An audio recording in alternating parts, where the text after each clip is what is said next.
আসসালামু আলাইকুম, সবাই কেমন আছেন? আজকে দেখাবো আমরা বাসায় কিভাবে ভুঁড়ি পরিষ্কার করি। এতে করে খালাদের দরকার হয় না। যখন কেউ থাকবে না, একা থাকবেন, নিজের কাঁধে সব পড়ে যাবে, তখন ঠিক এই টেকনিকে ভুঁড়ি পরিষ্কার করে আপনি বেশ উপকৃত হতে পারেন।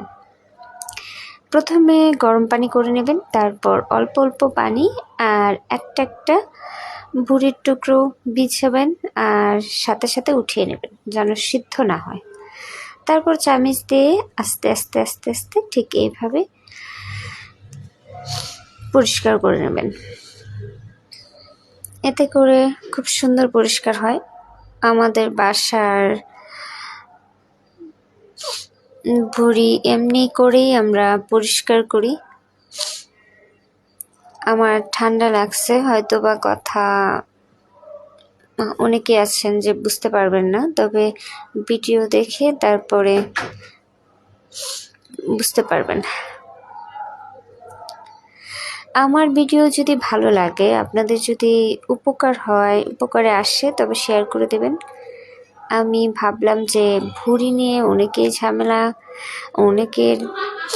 অনেক কিছু শুনি, তাই ভাবলাম যে আমি এটা পোস্ট করি, তাই করলাম। যদি ভালো লাগে, ভালো মনে করেন, তবে